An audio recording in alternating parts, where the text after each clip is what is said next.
I'm Trek with 2Ks.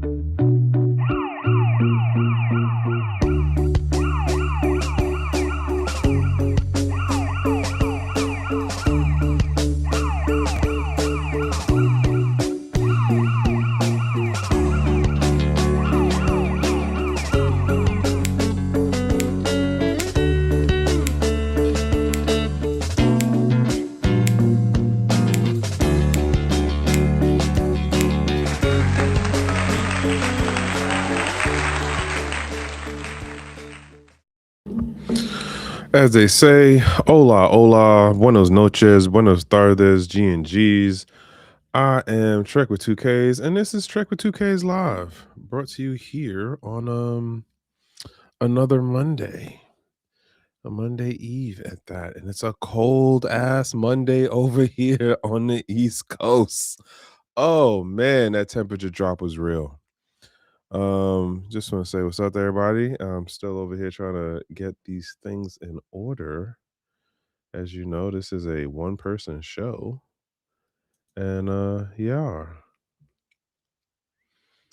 this is a one-person show and I'm trying to get it done. All right, so I got a couple things and it's okay. I got a couple of different stories. Let me step back one for the new folks in the house. The basic idea of this segment is I go through Twitter and I find things that quote scratch my brain, right? And then I talk about it here on this YouTube world. And the way that the streaming stuff works now, it's like Twitter, YouTube, Twitch, and it's two different YouTube channels. Dominant side is the Gentleman of Crypto side because that's initially where I was doing some things. And then I got my own actual channel called Trek with 2Ks. If you're curious, you can go over and do a like, share, and all that fun stuff. The other thing to note is that what is the other thing to note? Yeah, I lost a thought on that one just now. I lost it that fast. Yo, my brain just be like all over the place sometimes. It really, really do.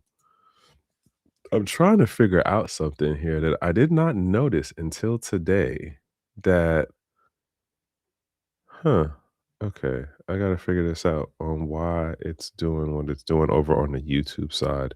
But nonetheless, I got a couple of stories that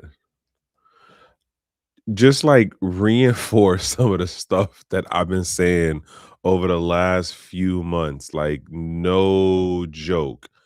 Um, there's the situation going on with Keon Rodriguez. That's the Samurai Wallet guy.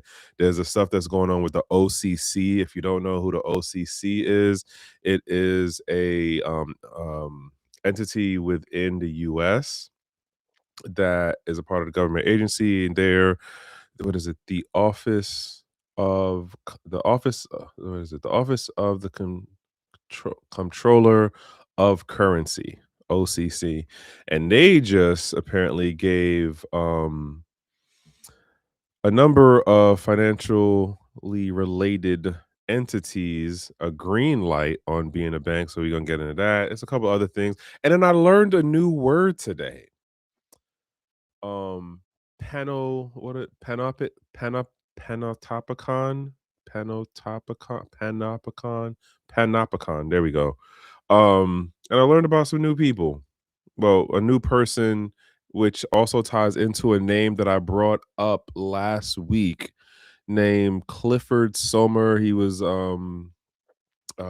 this is like back in the 70s, 60s, 70s. He was a part of the National Bankers Association, and he had spoke before Congress about financial privacy. And yeah, like it's all like coming back to circle. It's all coming back to circle. And then it yo, like yeah, y'all know how sometimes like we talk about like how like you'll see like look at something on your phone and then like something will pop up on your YouTube feed or on your Twitter or on your Facebook and stuff like that. Um, Same thing. What? Wait, when is this from? Hold up. Okay, hold on. Now I gotta go look. Sorry, something just caught my attention, and I gotta see what is that a new thing or is that something old? Huh. Interesting. All right. Anywho, um, so yeah, uh, it's just crazy to see how all the stuff is is like it's showing itself. It's playing out, meaning that oh, that's what's going on with that. Okay, got it. So, meaning that like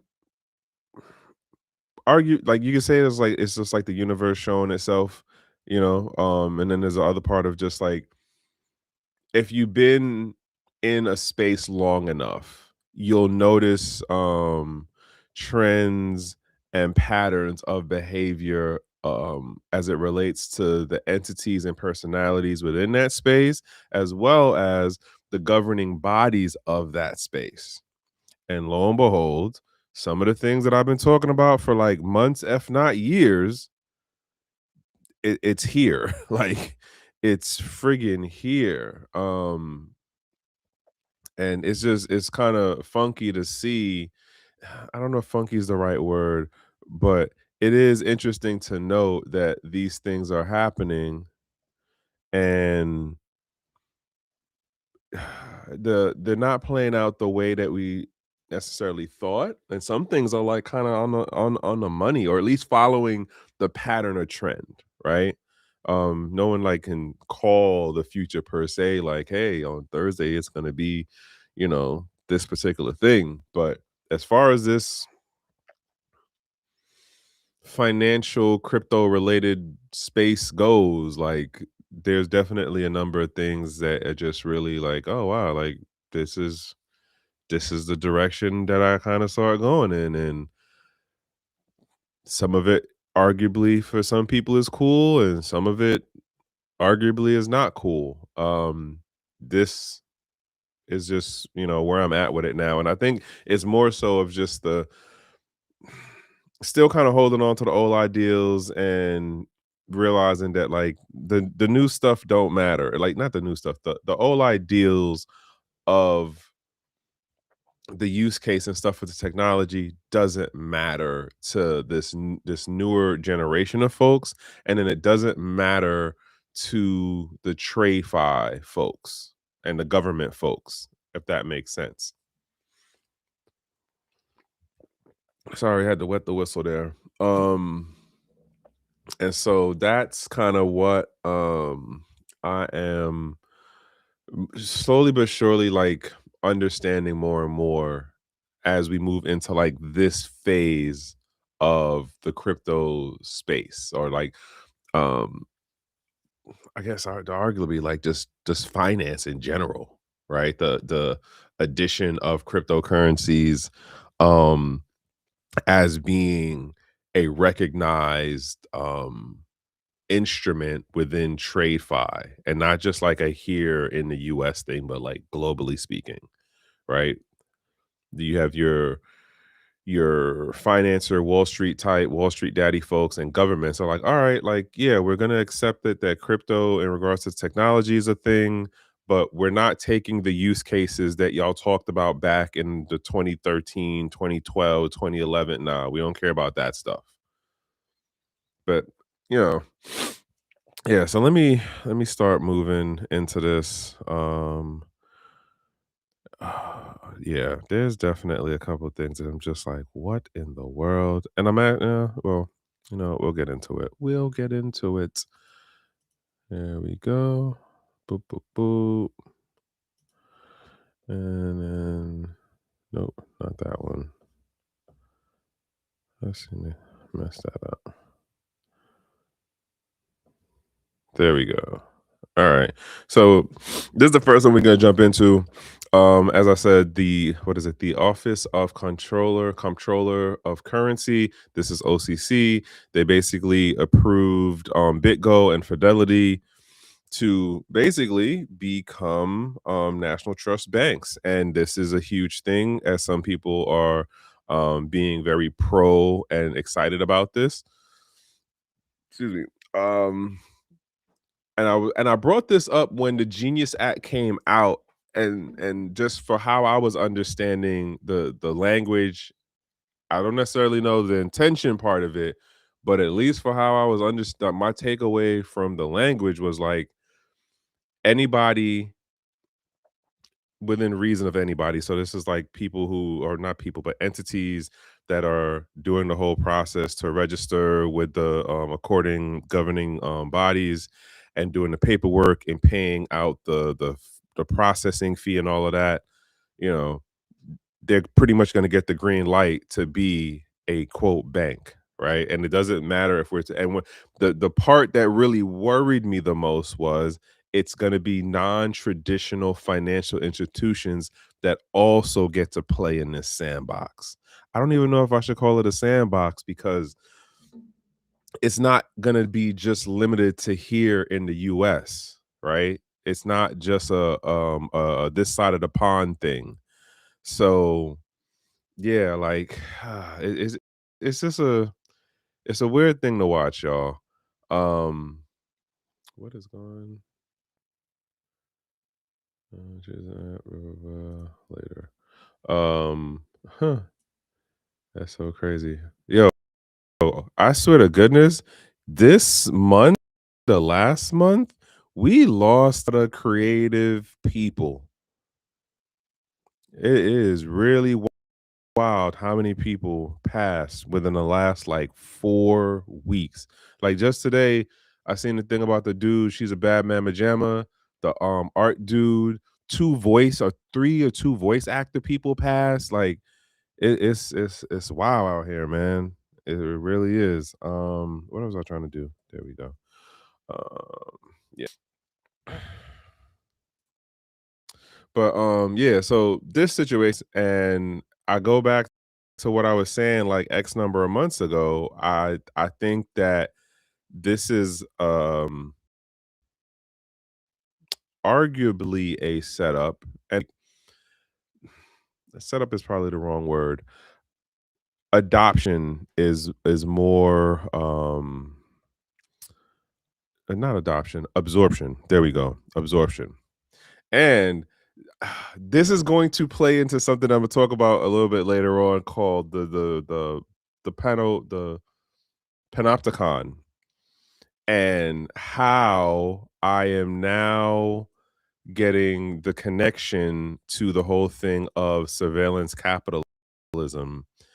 Um, and it's kind of crazy to me at least, how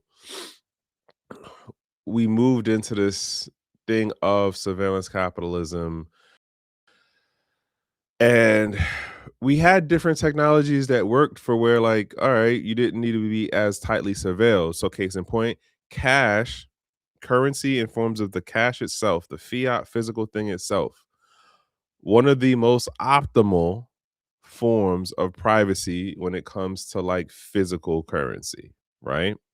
Doesn't matter what, nationality thing it is. It's dinar, the peso, whatever. It's cash, right? It doesn't um uh track or trace to you as the individual. It doesn't have your name on it. Arguably wouldn't have your fingerprint on it. It doesn't have your address and stuff like that, right? But then we get to this thing of like cryptocurrencies. And I'm gonna move on into this next thing. There we go. This let me jump back one. I know folks who are in traditional finance are going to argue that this is a great thing. I know that there are folks who are like, hey, um, this is the adoption we were talking about. I don't necessarily agree that this is the adoption we were talking about back in like the 2013 period. Again, the title of the Bitcoin white paper clearly states um what the intention of crypto in my mind, the title clearly states what it was supposed to be about, right? This isn't specifically saying Bitcoin. It's not specifically saying, a crypto, but these entities, these businesses are crypto related. So this is another level of adoption. And I'm also tie this into Samurai Wallet, and what's going on with Kian, in that whole situation. So this happened. There's going to be more to come. We're going into 2026, and we're just going to have more and more of this stuff coming out about um, business entities putting their bid in to be banks. So shout outs to Charlene. I seen this on her page too. I seen it on somebody else's page too, but she actually, well, I seen the mention. So like just what Bitcoin Magazine did, it was the mention thing, but she actually had the letter. And so this is what I'm talking about as far as what is it? Office of the Comptroller. uh, there we go. Of the currency. And this is who wrote this out, blah blah blah, traditional letter format. It's just the first page. Hey, here's what you get to do. And these folks are excited now. The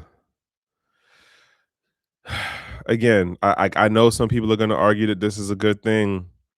um but in my mind, I see this as it was brought up by somebody else I had posted um X number of weeks ago on the question of, are we looking at adoption or are we looking at absorption?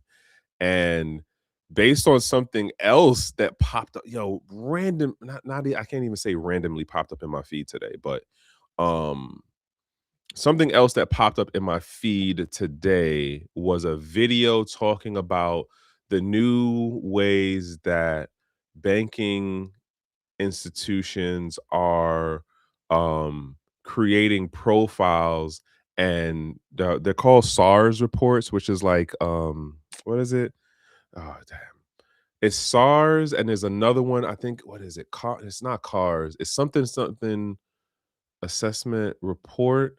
But basically, like, banks are using AI to map, track, and trace your financial activity. So let's say you never got into crypto when the stuff first started happening. And then let's say you never got into precious metals or anything like that, right? And then let's say this year you started searching on Google, you started searching on whatever thing you were using.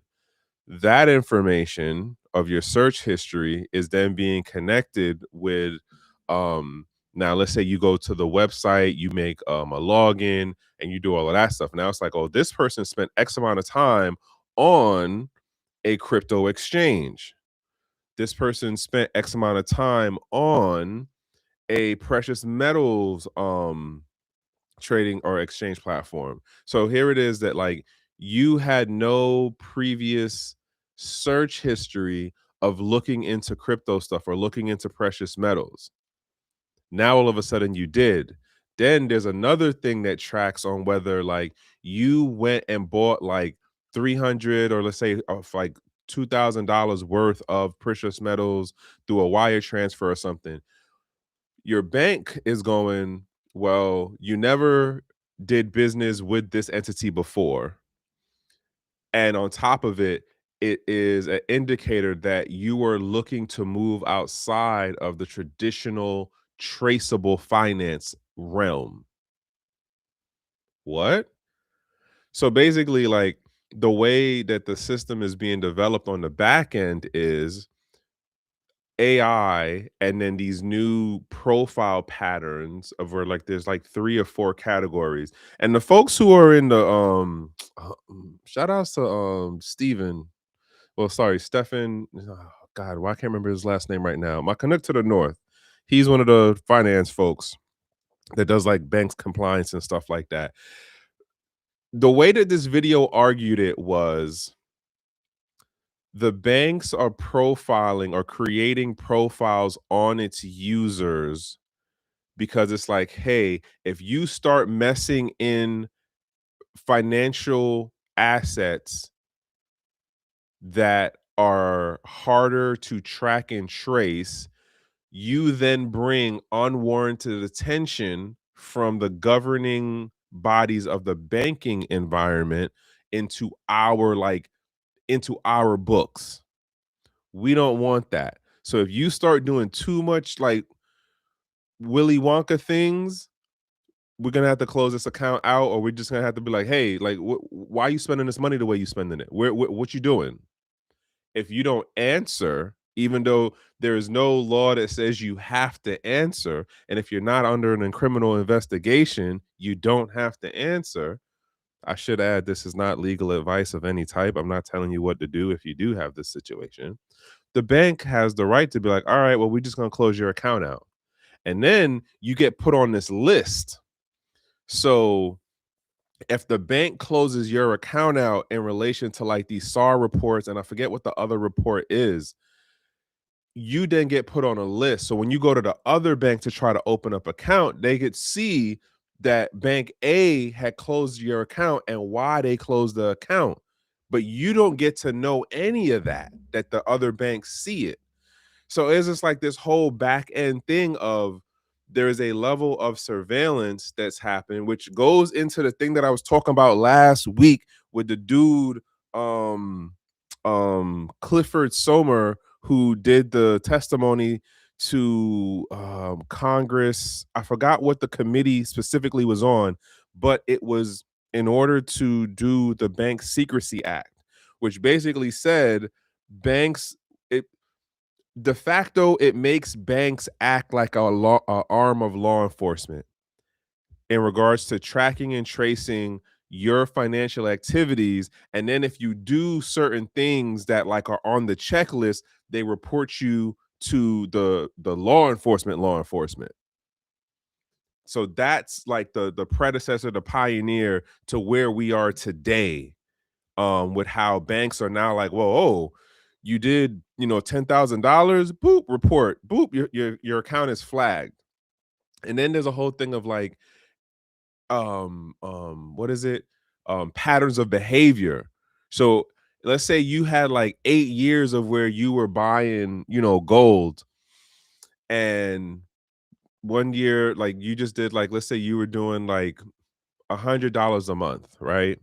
Pattern of behavior as far as the AI is concerned is all right, well, this is what this person's been doing for how long. We ain't worried about it. But then all of a sudden, one day you go from doing $100 in gold and silver to like $3,000 in some crypto. Now all of a sudden it's like, ooh, that might be a yellow flag right there. That was a change. Like you stuck with precious metals for all this time, and all of a sudden you went over to the crypto side and it was for this amount. Holy snap. You're getting flagged.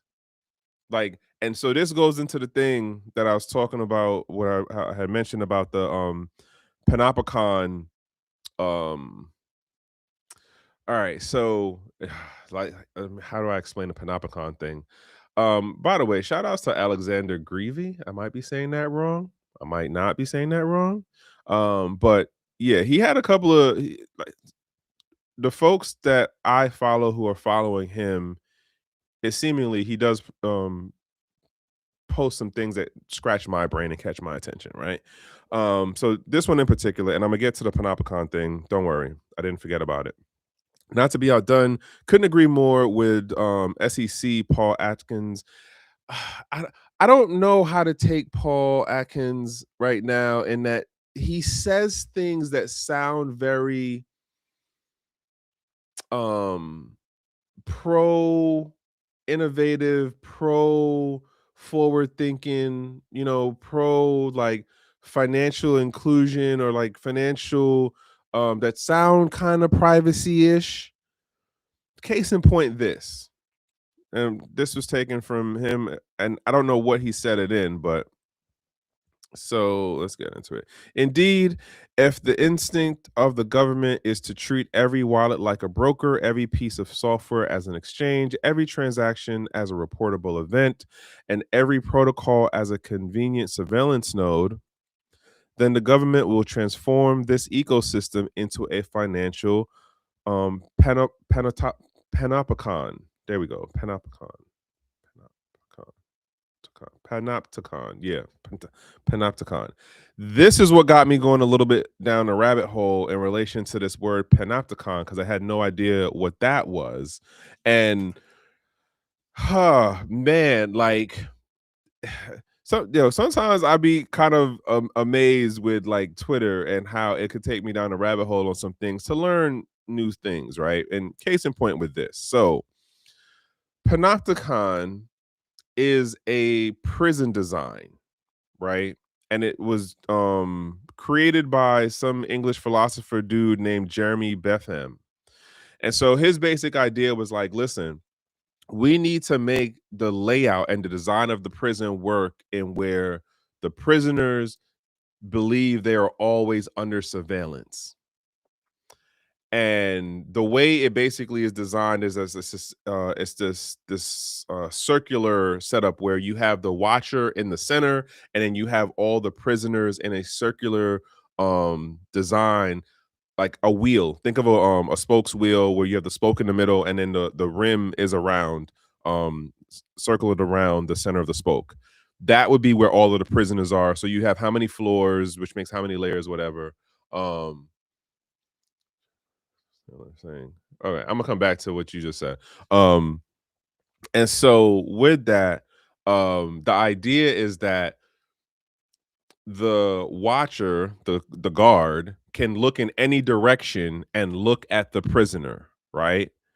The prisoners, because of how their space is designed, cannot see the other folks like directly to their left or right, but they can like see quote across the way, but they can't see the guard. They can't see when the guard is looking at them. So the psychology of it is if you don't know when the guard is looking at you, you will curtail your behavior to not do anything to arouse the guard in saying, hey, you're in trouble for blah, blah, blah. And this also made me think of Cliff High. There was a number of years back, and this was like probably before the whole C19 thing, where Cliff was talking about how what he was noticing on Twitter and other social media platforms and anything like public storyboard stuff, that based on how he saw the web crawlers that he had made, how they were going, he was noticing a shrinking and a consolidation of how people talked about certain topics. We started limiting our words. We started using quote like safe words, and then we weren't fully expressing our ideas or thought process on things because why? We were worried about getting in trouble. Because why? The algorithms at the time. This is when you can get shadow banned on like YouTube. You could get shadow banned on Twitter. You could get shadow banned on Facebook. And back then, not everybody knew about shadow banning and like what that really meant and what was generating it, right? So nonetheless, this whole idea of the panopticon in that if you center the users, the participants, the depositors, the customers around a center point that has the ability to look at these individuals or quote their activities, because now we're talking about technology, right?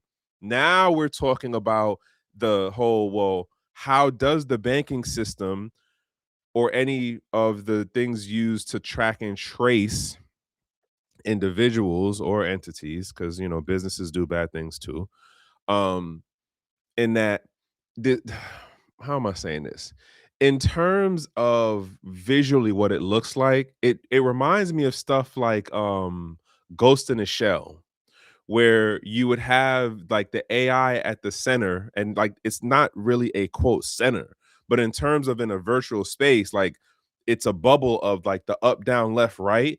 are all the different like data points, and at the center is the watcher. But the watcher is the software, it's the AI that goes, oh, you bought something over here, you sent a text message, or you posted something on whatever social media, like the level of connection that's happening.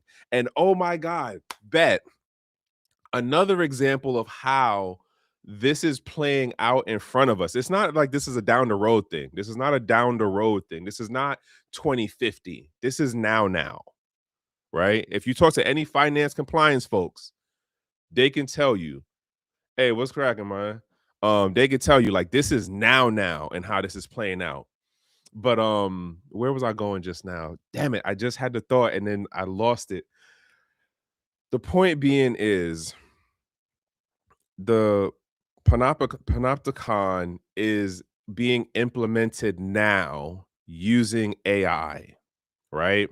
And in the video that I had seen earlier, one of the things the dude was talking about was how if you, let's say you, um, I'm using the example of Cash App or Zelle, but I'm not 100% certain in regards to those two applications. I'm just using them in this example. Let's say you Zelle somebody money, fill in the blank for whatever, money transfer thing, Zelle, Cash App, Venmo, whatever. You send money to your sister, it's $200. Your sister just recently started getting into crypto, and like she's doing like maybe $200 a week and buying into crypto on some exchange or something. Because you send a transaction to your sibling person, well, really the relation doesn't matter. It's that you send a transaction to someone who is now moving capital into a financial asset that is considered to be at risk of this person is moving out of the traceable, trackable environment. You now get tagged in the banking setup. Oh, you transferred money to that person. That person is over there playing out in that area. You're now tagged. I want to bring up a story that I talked about. This was like a while ago. This was what? This might have been, when did I bring this story up? Last year? I think it was last year. But remember when I talked about how yes, open air prisons is real. You remember when I talked about the but see that's the thing though. It's not the CBD stuff. It's not that. That's not what's going on. This is just whatever you're doing. But no, let me get to the point. Remember when I talked about that IRS story where they won the case? Um, so they were investigating one guy. That guy did a bank transaction with someone else. The other person who was not under investigation by the IRS found out because the bank like either accidentally said something to him or something along that line, right? And so he then goes, well, what the hell, like, why are y'all doing this? I didn't do anything wrong. I shouldn't be under investigation of any type. Y'all shouldn't be sending out my information this way. All of this comes out in court to where the bank is like, well, technically we don't got to tell you nothing, and it's not on us to tell you even if it does happen. My point being here is there is already a case precedent that happened where if somebody else is under investigation, you could be under investigation too, even though you didn't do anything wrong. And this situation already played out with the IRS.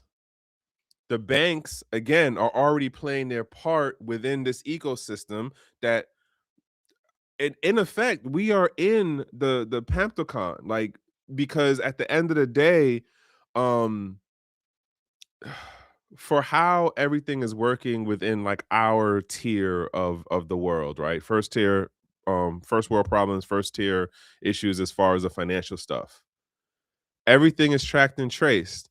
And the things that you think, the way the system is being designed, not designed, being designed, but the way the system is evolving is the AI sits in the middle, and through data brokers, as far as like how your search history goes, through um the analysis of your financial transactions from the bank itself, through other algorithms that scour how you do your social media stuff, right? Because the social media companies, Twitter, X, sorry, Twitter, X, same thing, Facebook, Snap, Instagram, they're all selling your data in terms of how you post, what you post about, what do you comment on, what do you like, how long do you stay on an app, right? They all do the same thing. So here you have it that someone's buying all of this stuff and then they're putting the profile pieces together. You combine that with your bank information, you combine that with your your so financial information, your social media information, your spending habit for how you go to the supermarket, like effectively that is a panopticon, because at the center is some algorithm somewhere that's compiling, there we go, compiling and analyzing all of what is connected to you and making the profile. So, you know, like that's where we are. And that's why I came to the title about the like what is the Popticon to Bitcoin? I mean, sorry, to crypto. Um Arguably it's not just a crypto thing. This is bigger than the crypto in terms of this is already being built into and evolved in traditional finance.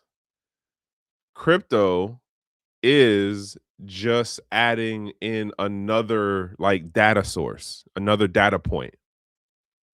That's it. It's just an additional data point. And I remember I was saying this to one of these it was like a freshman at the Black Blockchain Summit for Howard University, and I was saying to him like the technology works without any of the PII stuff on top of it. Like we don't need the PII part of it. The technology works. We have more than a decade of proving that it works. The only reason we're getting this additional PII stuff is because it works towards the tracking and tracing. It works towards making a more cohesive profile of an individual. Because outside of that, like, why would you actually need to know the, oh, this is the zip code the person's in, oh, this is the address they're at, oh, this is how long they've been at that address, oh, they moved from this place to that place, right? I'm just saying. All right, moving on. Granted, majority of the stories are gonna like kind of relate to this thing. This so I seen this, and the way that Bitcoin Magazine framed it, it made it kind of seem like, oh, like Trump actually thought about this. And it's like, no, when you listen to this, it was the reporter asked him, hey, there's a gentleman named Keon Rodriguez. He's a software developer for Samurai Wallet. He's going to be he's going to jail for this amount of time, blah, blah, blah. Would you consider, a lot of folks in the community can think that he should get pardoned? Trump is like, oh, well, do you think he should get pardoned? Sounds like you do, considering your question. And it's like, oh, well, I heard about it, but yeah, we'll have to look into that. I don't know the details, or I don't really know, but we'll look into it. And it's like, eh, I, I, d- I don't know. I don't see it. I don't see it. I just feel like that was one of those, someone clipped a moment that sounded big and cool, but the practicality, I don't see it. Also wanted to throw this out. If anybody's been paying attention to Lynn Ailden, I am horrible with words right now. This is her book, Broken Money, and apparently it got translated into Chinese. So if anybody's read this, like, give me a comment. Hey, do what you gotta do, my man. Do what you gotta do. Um, but yeah, so if anybody read the book, I'm probably that's gonna be one of my reading list things for 2026. Yeah, 2026. I gotta get back into reading more. I've been horrible this year with reading. And when I say reading, I mean like audiobooks. Because I read way too slow to do physical books. Unless I really, really like a book, I read way too slow to do physical books. Um, but yeah. So just throwing that out there. If anybody read the book, be curious to hear your feedback on it. And yeah, I'm gonna get to that this year. Also, shout outs to that guy, Reggie Middleton. Apparently, no, this wasn't the one, was it? Yo, I'm trying to remember what the name of this wallet was, but I feel like this was the company that helped them go public when they were doing their public offering. And ever since, oh man, this is this was one of the early wallets that was doing swaps and conversions. So you had like how many of so what is this like the 20, let's say 14 period, um 2014, 15, and you could go in, you could swap the Bitcoin for the Doge for the Ethereum for the like Filecoin. Like this is back then. I cannot remember the name of the wallet right now.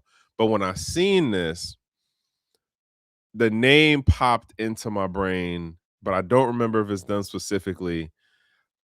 Oh, man, I wish I could, but nonetheless, I'm curious to see how this is gonna play out for you, brother. Like, I really am on the end of it. Just seems like traditional finance, aka TradeFi, and a number of these crypto companies are really just playing openly. Like, yeah, we're gonna do blah blah blah with tokenization, and as I've said a number of times, I think that the way Grok as a LLM, aka AI, is integrated into Twitter, it is more of an expert on Twitter thing or crypto space things than um uh pretty much all of the other LLMs, in my opinion.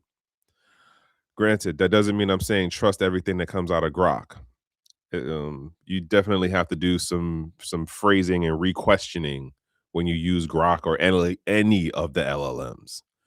But I've seen how Reggie does do the questionings and the bills and stuff with it, and I think that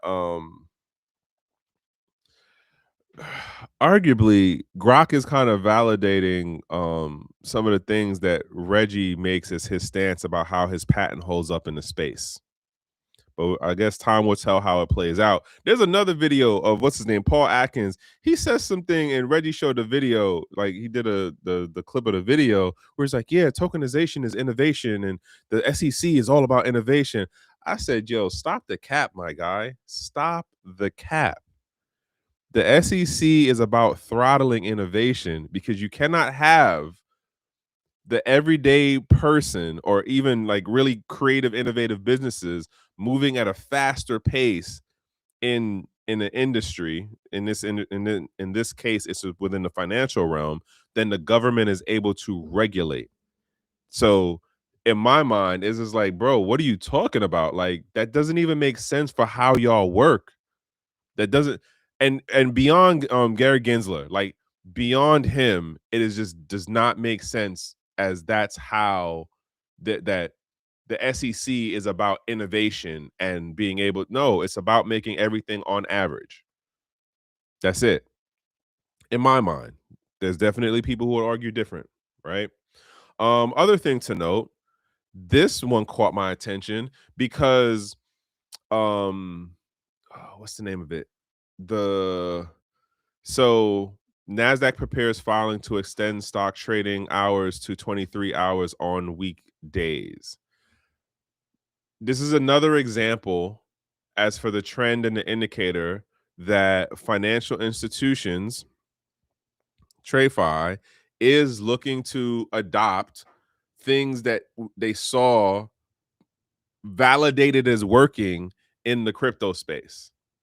Oh, well, like 24-hour trading, I don't know about that, but let us try to do at least more than 10 hours, a 10-hour day, more than a 12-hour day, more than a 15-hour day.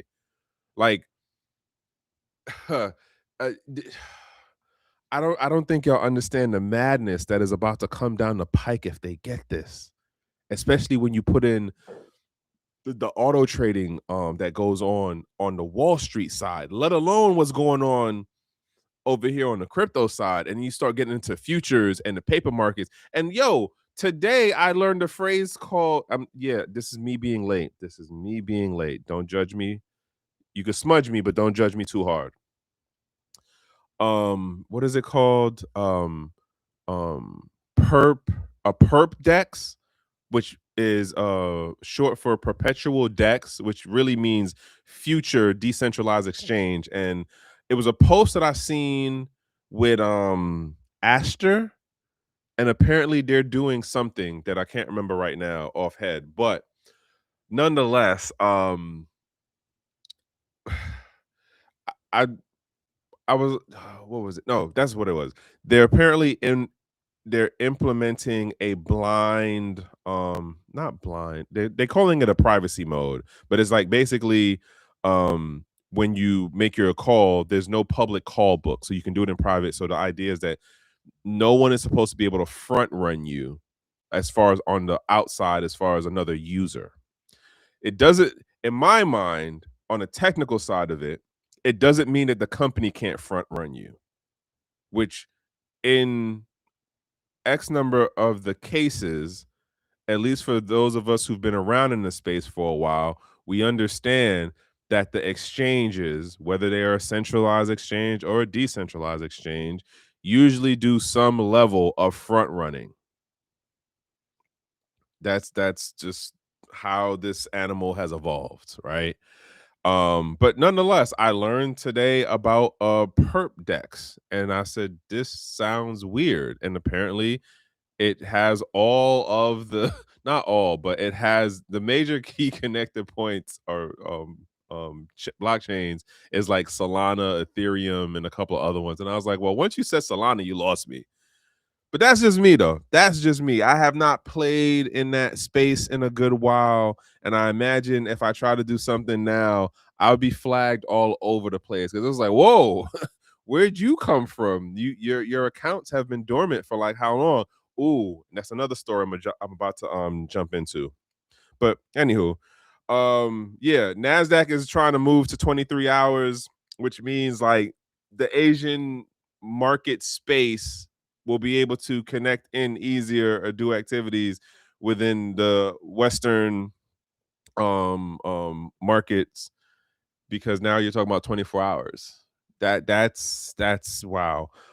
Again, we see TradeFi adopting things that were proven to work within the crypto space.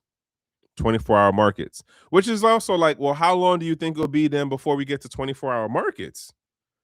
Like the NASDAQ working 24 hours. Because another example is even like Swift, I think Swift is 8 or 12 hours, but like CIPS, is what is that, 15 hours or something like that, 15 or 8 hours. Like the point where I'm going is that traditional finance, in terms of the Western side of it and the mechanisms we have, we are playing catch up to the Asian side of it, as well as playing catch up to the crypto side of it. That's my point. That's where I'm trying to go with that. Oh, then other story. PayPal also submits an application to become a bank. They're also applying to OCC to be like, hey, we want to be a bank too. Remember what I said? The Genius Act is going to open the floodgates. And these are like the the the players that have a name already. We ain't even see the folks who you're just like, wait, what when did you become, when did you exist? Like, where did you come from? Is when the non-bank entities start throwing in their bid for it, which I imagine some should be at this point. I just haven't done the research to look into who's who.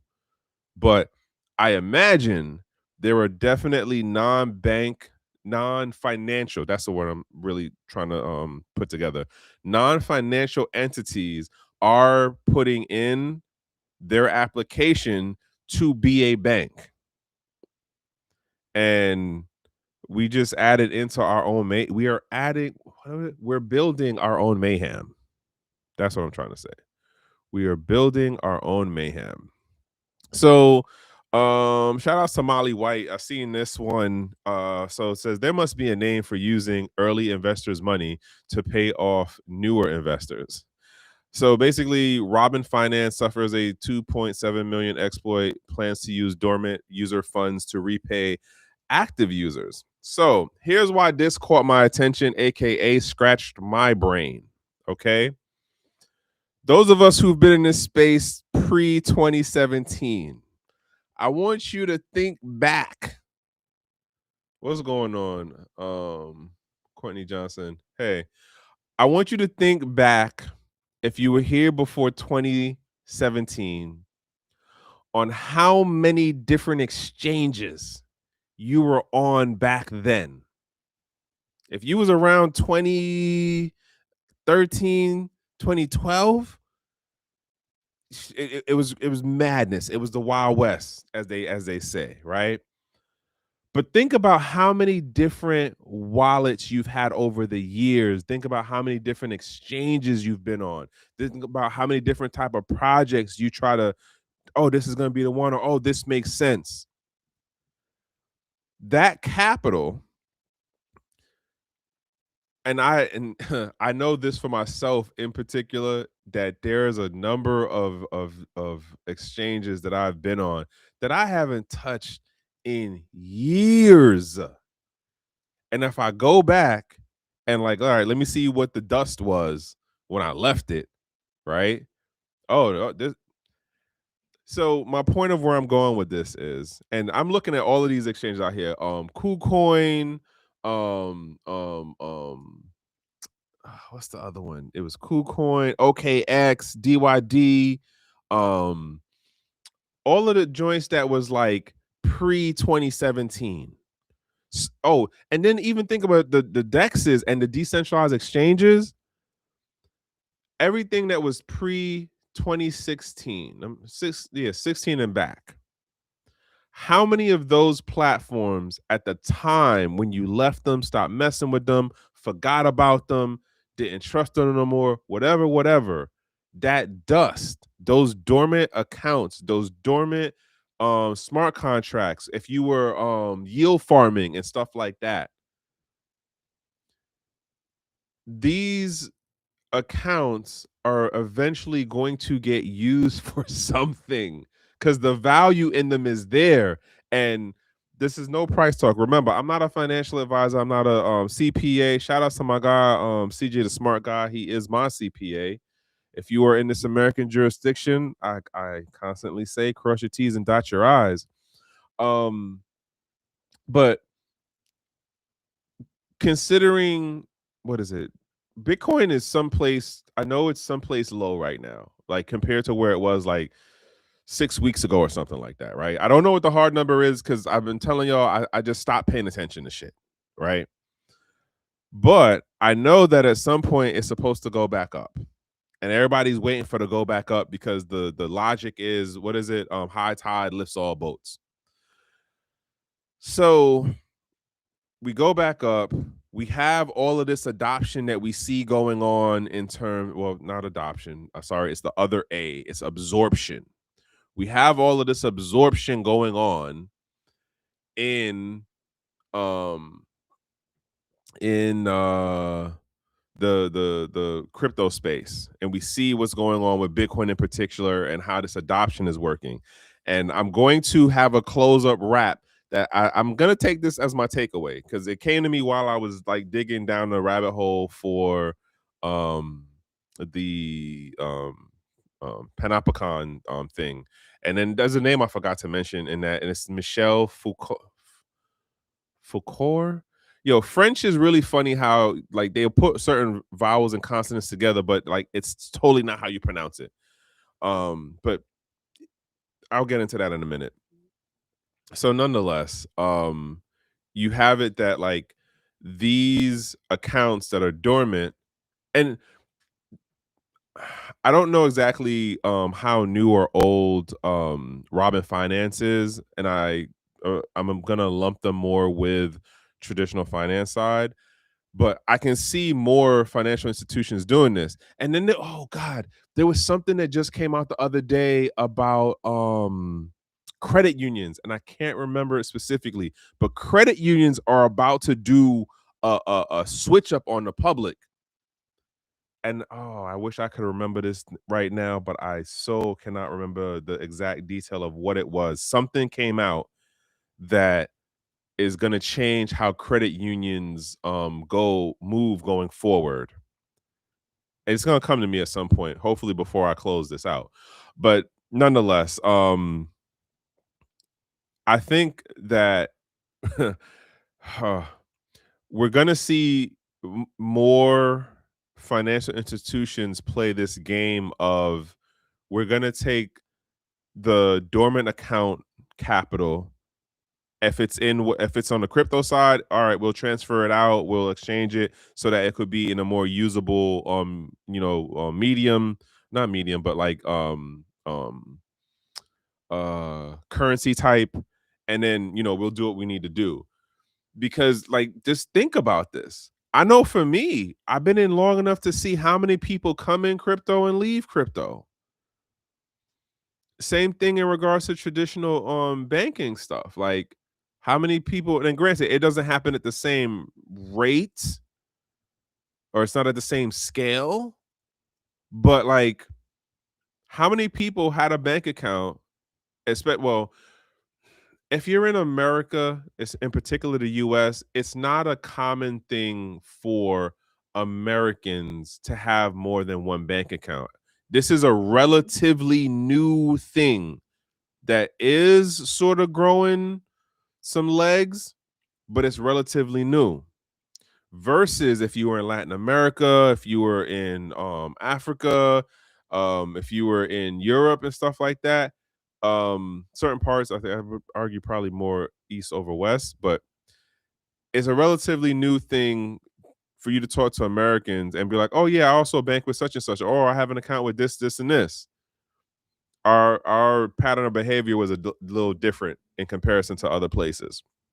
Nonetheless, I see this coming up more. And I also wonder how much of an influence did what the Europeans are doing with the Russian assets in terms of saying, hey, we're going to give this to Ukraine? Because I think the way it initially played out was like, all right, we're not going to take the asset itself. We're just going to take the additional capital that came from the asset, the proceeds. We're going to take the revenue, the extra revenue stuff that came from those assets. And now it's like, all right, well, we're just going to take the assets. I wonder how much of that behavior over there is influencing this behavior over here, if that makes sense to y'all. Hey, have a good night, man. Sorry, I just saw that. What was the other one? SEC Atkins, public blockchains are more transparent than any other financial system ever built. Yes, but this goes to what I had just said a couple minutes ago. The thing that makes the transparent part is they added the PII layer onto it. It was public in terms of like, yes, you can see that this account interacted with that account and it was for this amount, right? But you went the extra step and was like, well, we need to attach the wallet address to a real world PII. That's the part that is where I'm like, I'm not really pro this. And again, if you just take that quote itself, it almost sounds like, oh yeah, he's pro, blockchain. And it's like, yeah, but is he pro blockchain for the same ideals that you understand crypto, or like that you understand Bitcoin? I don't think so. That's just me though. Um, this was another one. And again, I would argue some smarter people, and they follow some pretty smart people. And again, Alexander Grave, or Grave, might be saying that wrong. So apparently there was a SEC hearing, and Hester Pierce submitted her take on um privacy and the challenges that like the government faces on stuff. And so let's read this. And it's a longer actual piece. I think it's like a one pager. It's not crazy long, but this is the takeaway part that a lot of people kind of was paying attention to for what she was saying, right? So several themes should guide government's work. Government should not assume ill intent when people take steps to guard their privacy. Protecting one's privacy should be the norm, not an indicator of criminal intent. Government should resist the temptation to force intermediation for the purpose of creating a regulatory beachhead or facilitating financial surveillance. Relatedly, the government should avoid imposing regulatory obligations, including Bank Secrecy Act obligations, on a software developer who does not have custody of a user's assets or the ability to override a user's choice. Sorry, override users' choices. Additionally, the government should pursue bad actors who use privacy protecting tools for nefarious purposes while protecting good actors who develop and publish those tools, and law abiding citizens who use them to protect themselves from bad actors. So I don't know how much of this was her tapping into the samurai wallet situation, and I forgot to look at the date for when this actual Seek Heron thing happened. But this is the transcript of what she was talking about for it. Again, in my mind, you cannot work for the prison and then say, I'm pro prison rights, right? Like, at the end of the day, like, your job is to enforce a certain aspect of law enforcement within the realm of financial institutions, right? That's your space of where you're supposed to do these things. And to me, it doesn't, like, how am I saying this? It it doesn't make sense to me when she says these things, because it's like, yeah, but your job is literally to, you know, um throttle the financial space. It's not to let innovation just be innovation that you can't control.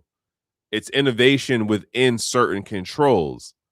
Hence the hence what's going on with crypto and the absorption. So here's my I'm gonna say conspiracy theory, but I don't call it a conspiracy theory anymore because of this whole Panopticon concept idea, right? And let me jump back a little bit on that whole thing.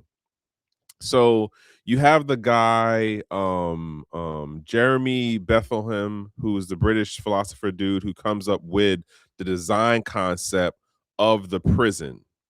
He calls it a Panopticon, a panopticon. Then there's a philosopher dude named Michel Foucault. his name is French. It just the letters don't do anything for how it just is pronounced. And so he makes the point of how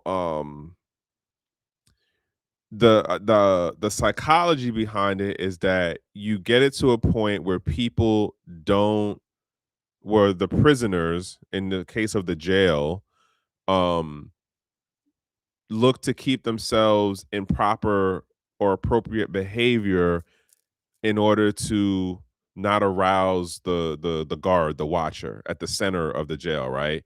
And so in effect, there's a point where you um don't know if the guard is always there. So you could basically take the guard out and the people, the prisoners, will watch themselves.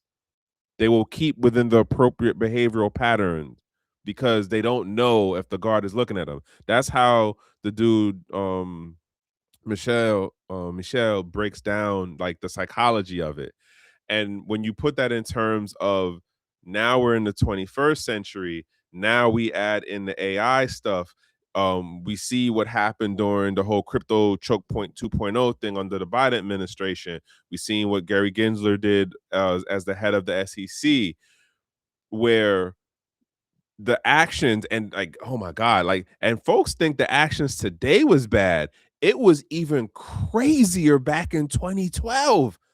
Folks was sitting in jail and not even like they were doing the FBI was doing sting operations on folks, and then you just be in jail and like nobody would know. Nobody would know.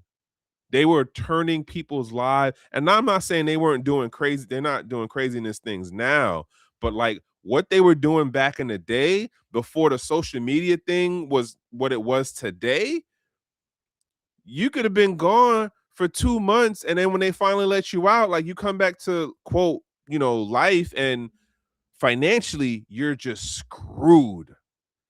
You're screwed. Your bank accounts is frozen. Your job is just like, well, we can't have you come back here. Now, like I've been in this space long enough that I've met some folks, man, and you can definitely see how their interactions with the government has very much jaded them because of how we talk about democracy, we talk about the law, we talk about being innocent and proven guilty, we talk about financial freedoms and economic sovereignty. Listen, man, all of that stuff went out the window for them folks. All of that stuff went out the window. It was, hey, you did this thing. We're going to do everything we can, even though there is no evidence that says, oh, this person is a criminal. And I'm not talking about the folks who are doing criminal things. I'm not talking about those folks. I'm talking about the folks who are doing simple stuff like, all right, I'm going to just sell you, the Bitcoin thing, or, oh, I'm going to make the wallet, or, oh, I'm going to sell you my car for this amount of whatever crypto thing. I'm talking about the folks who were back in the day walking around like DC selling crypto for like, here's 100, Bitcoin for like $10. I'm talking about those folks. They turn their lives upside down. And the effect of it is you then make it where it's like, hey, don't counter the government. Hey, don't do this. You listen to how, and I'm not throwing shade at you. I'm not throwing shade. I'm just saying, listen to how Reggie talks now versus how Reggie talked back in 2014, 15. Reggie be quick to tell you, don't fight the government.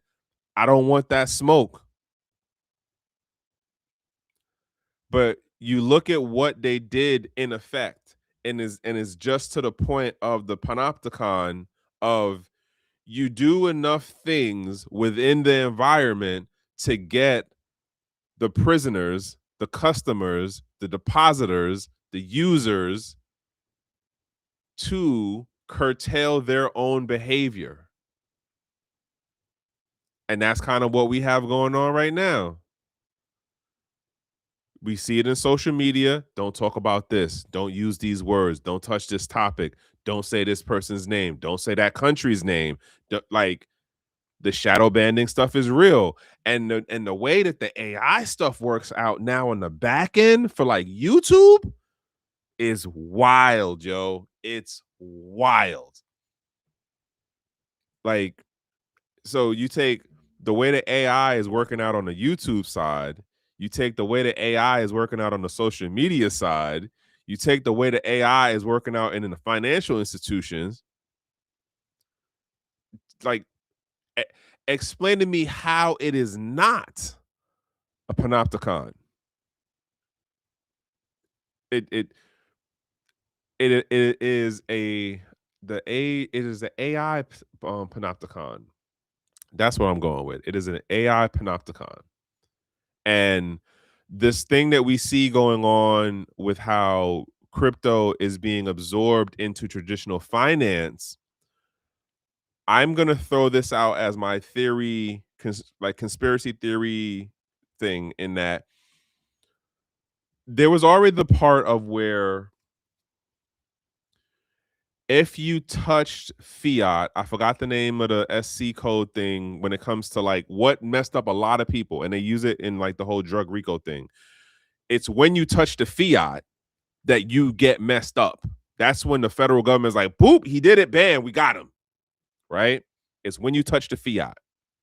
If you don't touch the fiat, they'll find all the other things of like digital transfer, electronic thing, interstate, blah, blah, blah. What is it?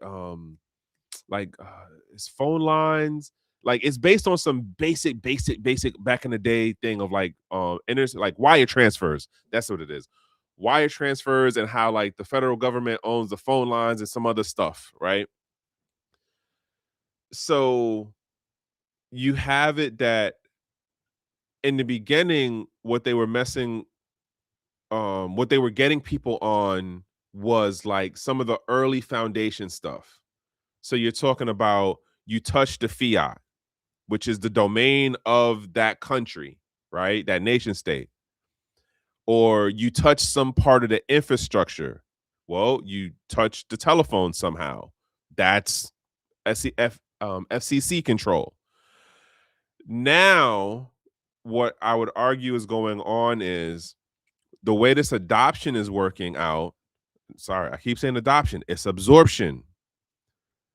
The way this absorption is working out is that they're bringing crypto into, yeah, wire fraud, that part.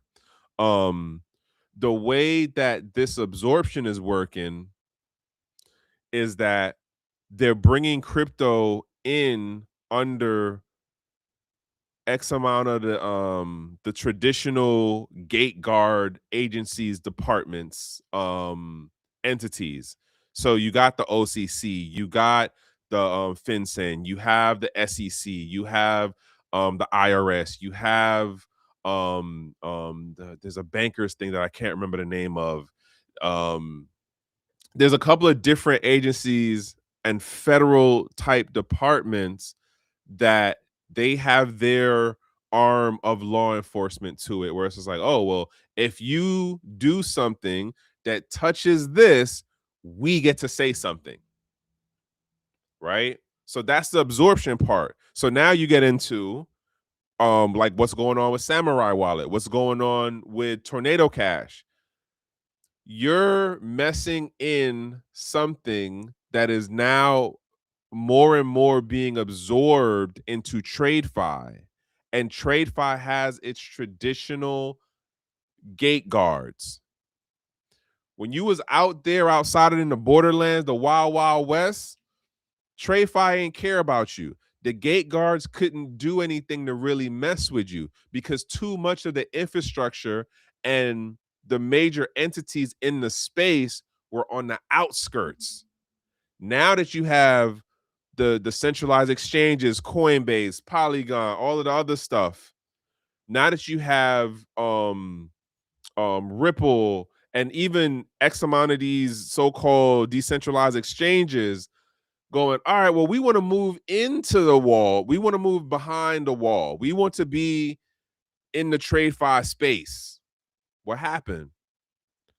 The behaviors that you were doing, the way that you were implementing your technology when you were outside in the wasteland, in the badlands, in the wild, wild west, as we used to say, guess what? Um, we're not doing that no more. Well, you can't do that in here, right? You can't do that in here. You got to take that outside because you're not going to play like that over here. And so now you have it that the way that they can come at you isn't the same, isn't it, how do I say it? It's evolved. It's evolved because more of the infrastructure and the major players in the space have moved inside the wall garden. Like that's how I'm seeing it. So now here you are, as this thing was supposed to be so innovative and trail blah blah blah. It was that when it was outside the wall garden. It can't be that inside the wall garden. So the shit that Hester Pierce is talking, it sounds great. It sounds very idealistic. But you work as part of the law enforcement mechanism within the walled garden. So all you doing is just fucking platitudes. And so this also takes me back to what I was saying about the dude Clifford Summers when he did his testimony thing to Congress. Like, yes, be pro law enforcement in terms of if you're going after one person or a specific entity, makes sense. Go after them. Get the banks to cooperate with you. Follow the court process. But the dragnet stuff that we doing, that's the part where it's just like, so we just gonna throw privacy out the window. Because that's the whole point of the Bank Secrecy Act. Make the banks do the work of law enforcement and just dragnet everyone. And here we are, X number of decades later.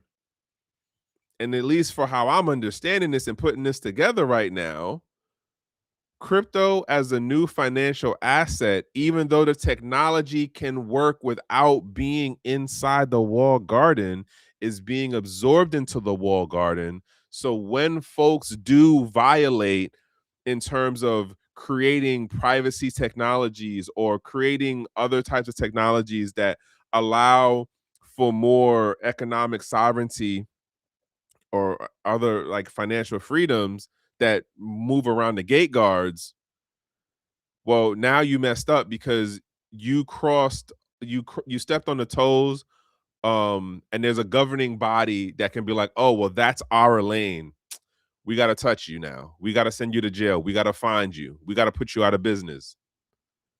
Like, that's what's going on. It's evolving in how law enforcement is going after people because they're absorbing the infrastructure and the major players behind the wall garden. That's where we are right now. Let me do this and then I'll probably be out. That's what I'm like today and last week's joint. That's what it got me to realize. Who is this? So Cedric Yigelman. I'm gonna say that's it. Yeah, so this is him, Cedric Yigelman. He's talking about what's going on with Keon and the whole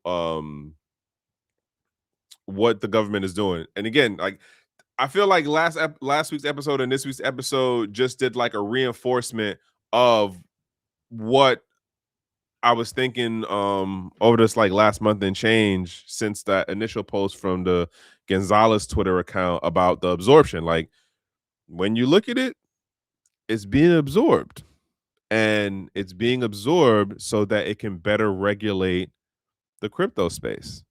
And when I say better regulate means make it more applified, make it more of it's still a big brother thing.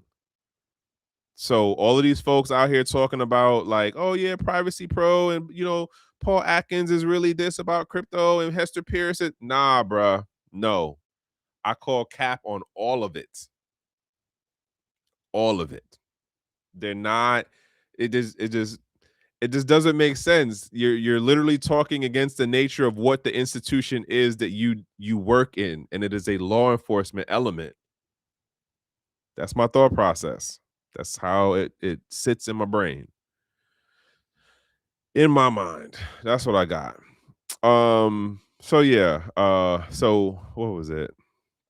What Cedric was saying was basically, I don't think they want to destroy Bitcoin. I forget who asked him the question, but this is what he said in response. They want to capture Bitcoin.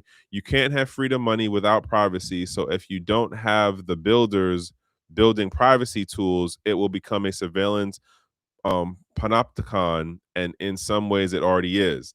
And then this was like the third time today that I seen panopticon pop up in something. And I was like, all right, I got to see what this word mean.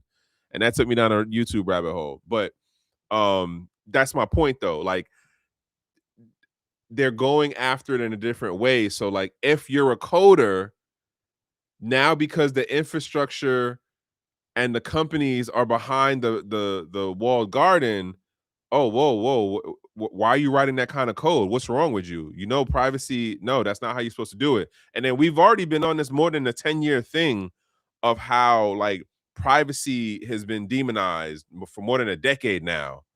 And we just gonna, I guess we're gonna see how this play out, man. Because it's not just a here thing. This is definitely not just a US situation. It definitely is going on in other places around the world.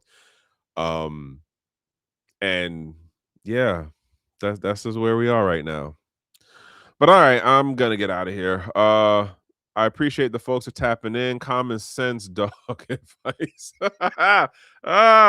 Yo, y'all be killing me with these names. Only Bitcoin, what's up, man? Where's the other one? Courtney. Is it Courtney? Thank you for tapping in too. Where'd you go? Where'd you go? Yeah, Courtney. Thank you for tapping in too. Um, what was the other one? Yo, only Bitcoin. The comment says that's hilarious. Um, where's the other one? Yeah, they're saying right about now, state of the nation. BM Bermudahed. Yeah, I'm saying that so wrong. Hamed. Yeah. Shout outs to you too. Thanks for coming in. Yeah, so that's what I got for y'all tonight. That's fucked up. Yeah. Yeah. Like, bruh, what when so I seen the word and I'm like, what does this mean? And then I looked it up and I was listening to a couple of people explain the guy who originally made it, and then the philosopher, the other dude who like really breaks down the psychology behind it. And if you take it and move it forward and just apply like the whole LLM AI technology thing in the different online connected areas that like we generally operate in, it is what it is right now. Like, that's it. It is a panopticon. Yeah. And we are slowly but surely just doing it to ourselves. What was the other thing? Was there anything else? I said the whole thing about the perpetual dex, which I still am really lost on the fact that there's a perpetual dex, but whatever. But that's all I got for y'all. As I say, it's a Monday and you know it's in the holiday season. Check on your folks, check on the people you ain't speak to in a minute, check on the folks that you just saw yesterday. Like, it's crazy out here, man. It's crazy out here. I don't know how many of y'all been paying attention, but over the last like 30 days, like we lost a lot of creatives. The movie dude, the songwriter dude, singer from She's a Bad Mama Jamma, the movie dude. It was like 2 or 3 voice actor people that passed that were definitely, I remember the characters that they played. There's a couple other people. I forgot the actor dude name that passed. Like, it's literally like every other day I done seen something in my feed of somebody in the creative space who passed. And it's like, wow, man, like this end of the year is it's taking a lot of the folks onto that next level, the transition. But I say all of that to say, like, check on the folks you ain't speak to in a minute. Check on the family and the friends and the forgotten strangers, if that makes sense. But yeah, that's what I got for y'all. And as I say, from one human to the next, I can wish you is to be in a safe place, in a safe space, and in good company. And yeah, show up 3 different places is a dog whistle. Huh. Listen. All right, y'all. Y'all have a good one. The boy, yeah, I'm out. I'm Trek with 2Ks. I appreciate the folks for tapping in. And hopefully I get to actually make this LinkedIn post for tomorrow because I think now it'll probably come together better for me. But that's what I got.